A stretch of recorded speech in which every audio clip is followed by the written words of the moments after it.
Assalamualaikum warahmatullahi wabarakatuh. Perkenalkan, nama saya Raul Denggasing, anak blasteran, campuran darah Jerman atau Jeneponto Barombong Permandian. Mamaku Jeneponto, bapakku orang Barombong di sekitar tempat wisata mandi laut. Pertama-tama saya ingin bilang bahwa saat ini saya kecewa, saya sedih. PSM akhirnya takluk di kandang sendiri oleh tim tamu Dewa United. Dan saya juga sedih karena pada saat pertandingan jeda babak pertama terjadi perkelahian antar supporter saudara-saudaraku di tribun selatan terbuka. Untuk kekalahan PSM, kita harus bijak bahwa setiap pertandingan ada kekalahan dan ada kemenangan. Kita tetap dukung PSM dan berdoa semoga jajaran kepelatihan dapat kembali meramu komposisi permainan PSM agar kembali menemukan permainan terbaiknya dan mempertahankan gelar juara Liga 1 Indonesia. Dan untuk saudaraku di tribun terbuka selatan, mari hilangkan semua dendam, amarah, ego, dan jangan mudah terprovokasi. Mari kita kembali bersatu, bersorak untuk satu tujuan, hanya satu tujuan, mendukung PSM Makassar, tidak ada yang lain. Saat ini, saya tidak akan berpuisi tentang Stadion Matuanging. Nanti lagi, hampir habis kata-kata mutiara aku, tapi tetap tonji, belum terbangun-bangun stadion kakak dong. Walaupun sudah banyak beberapa simpang siur dari beberapa petinggi yang akan membantu pembangunan Stadion Matuanging maupun Barombong. Kita tunggu saja, semoga bukan hanya angin lalu yang cuma menyegarkan ingatan-ingatan dan telinga-telinga kita. Mudah-mudahan cepat terrealisasi. Saat ini saya akan stand up komedi. Temanya tentang apa? Tentang olahraga sepak bola.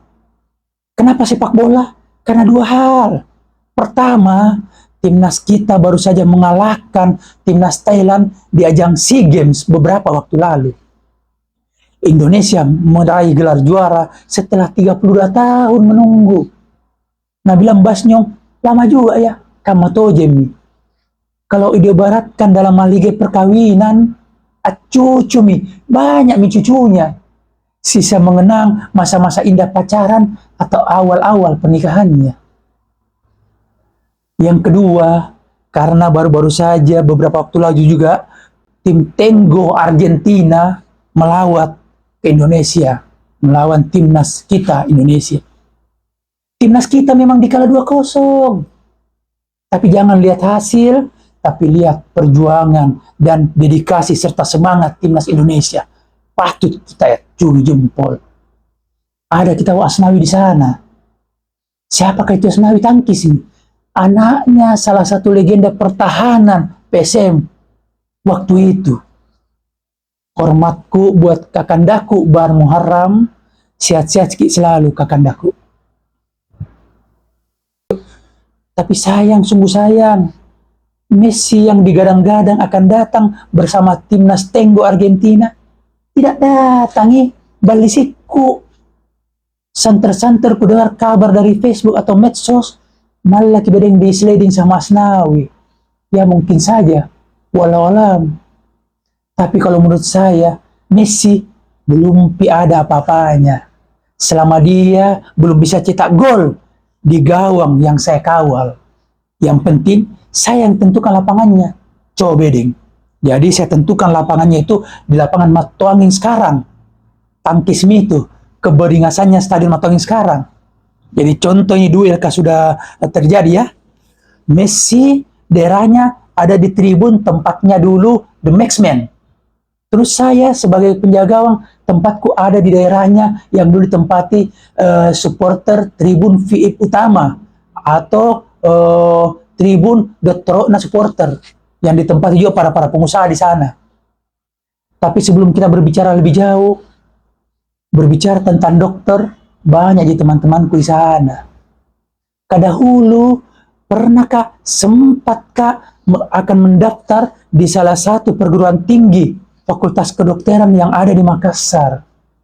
Tapi dua yang menghalangi niatku. Pertama, peluangku kalau diibaratkan 0,0000%. Yang kedua, trauma Kak, sunti-sunti orang dengan harapan-harapan palsu. Kenapa bisa? Karena pernah Kak juga punya pengalaman buruk. Pernah Kak sunti-sunti orang dengan harapan-harapan palsu dengan menjadi jurkam salah satu kandidat beberapa periode yang lalu.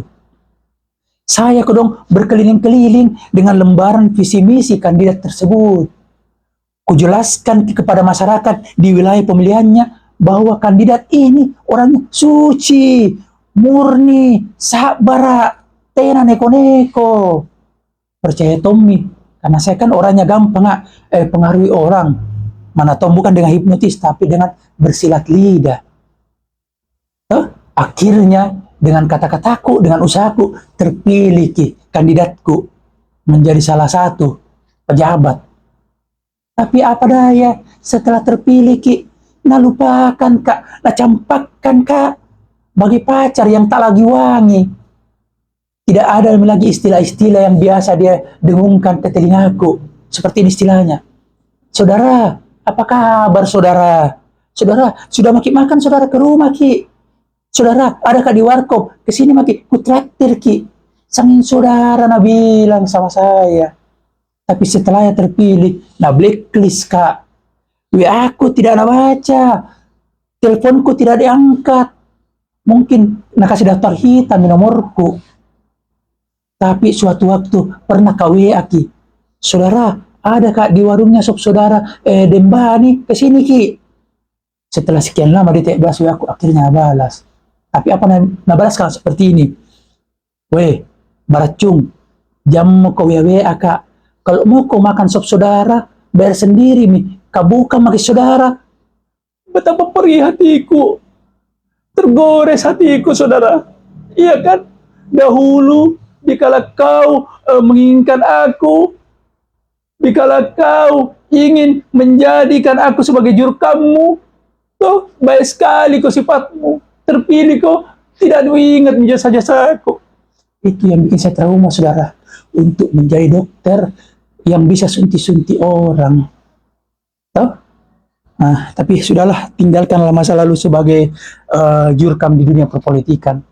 Tidak mau lagi jadi jurkam, kecuali jadi kandidat. Insya Allah. Nah ya, kita kembalilah. Jadi, ada 4 rintangan yang harus Messi lewati jikalau mau menjebol gawang yang saya kawal. Yang pertama, batu karang. Ada memang di sana, di depannya gedung yang pernah Yayasan Jantung Sehat. Kalau tidak percaya, datang maki. Saya masih biasa datang ke Stadion Matuangin sekarang, bukan untuk foto rumput yang tinggi menjulang. Bukan juga untuk sekedar memancing, karena malak-malak Kak.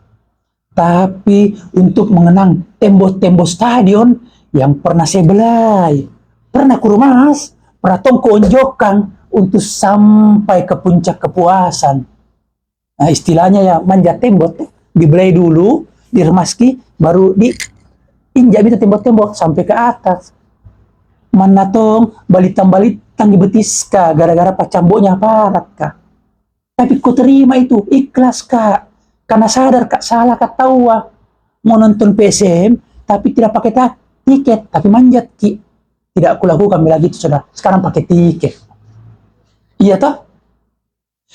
Karena di luar sana juga banyak orang yang sudah salah, banyak orang yang sudah berdosa, tapi tetap tonji ikut dalam konstelasi politik. Ikut sebagai caleg juga. Tidak masalah tahu Tidak ada undang-undang yang melarang bahwa orang yang pernah berdosa, orang yang pernah salah, ikut kembali dalam dunia perpolitikan. Mungkin tahu sadar dan mau mengabdikan dirinya ke masyarakat. Alhamdulillah. Itu rintangan yang pertama ya. Rintangan yang kedua yang Messi harus lewati, itu rumput-rumput ilalang yang menjulang tinggi. Hati-hati Messi. Di dalamnya banyak hewan-hewan beringas. Ada juga nyamuk-nyamuk Aedes, ada kis, janjis-janjis, pabalistolis. Apa artinya? Artikan mungkin sendiri, karena malah kan dituntut. Iya toh? Mungkin kalau Messi bisa melewati rumput-rumput ilalang yang penuh nyamuk-nyamuk tadi, wujud Messi tidak mungkin tidak seperti yang kita lihat sekarang. Mungkin akan berubah menjadi salah satu tokoh Avenger, Hulk, yang badannya kambang-kambang karena otot. Tapi ini Messi bukan karena otot kodong, tapi karena gigitan nyamuk Aedes yang tadi. Rintangan yang ketiga, ada kolam ikan dadakan. Hati-hati ki Messi, nah bila nenekku karena sakit tempatnya keramat ki kodong. Dahulu kodong ada anak-anak bocah yang meninggal di tempat tersebut. Al-Fatihah buat anandaku. Jaga anak tak, jangan ki sampai bermain-main di kolam tersebut. Ya kan? Dan konon katanya setelah musim hujan reda, kadang ada beberapa lelaki hidung belang yang berkumpul di tempat tersebut, bersembunyi di balik rimbunnya rumput-rumput. Saya penasaran, kutanya ki, kenapa selalu orang menunggu setelah hujan reda? Nah bilang bedeng, kadang ada bidadari yang turun dari kahyangan untuk melepaskan penat, untuk mandi-mandi, melepaskan dahaga di tempat tersebut. Penasaran kak, manatong tidak percaya kak, didasarkan oleh sifat penasaran manusia dan sifat ada sedikit kelalaianku, pergi tomak ke sana. Kutunggu, tojen tahu. Ada memang di sana lompat-lompat turun, tapi kecewa kak lagi. Bukan bidadari yang lompat-lompat turun ke kolam, tapi kodok-kodok bancet lompat batang. Aduh, tidak mengapa. Bidadari tidak didapat, akhirnya daripada pulang yang tangan kosong, bawa Tom itu kodok-kodok kah. Bisa disate, bisa juga dijadikan obat. Karena konon katanya kodok itu bisa dijadikan obat, ramuan dari leluhur. Nah, itu rintangan ketiga. Keempat rintangannya, saya sendiri sebagai penjaga gawang. Jangan salah Messi, begini-begini saya punya pengalaman. Dari kecil kak biasa tangkap juko bitte, ikan bitte di ancing gondo, baik di kanal ataupun di sungai-sungai ya. Jadi tetap dia ada pengalamanku tangkap-tangkap. Mana tahu ini bukan macalah bola, tapi ikan. Tapi kan itu adalah skill yang terpendam yang bisa dimanfaatkan untuk saat ini. Jadi kita tunggu apakah Messi bisa mencetak bola di gawang yang saya kawal. Kita tunggu juga apakah ada sponsor yang siap mendukung pagelaran akbar, event akbar, pertandingan antara Messi dengan Rahul Lenggasing. Adakah? Peluangnya 0,00 lagi. Oke, sekian. Saya Rahul Lenggasing dengan kata saya menyapa, Ewago!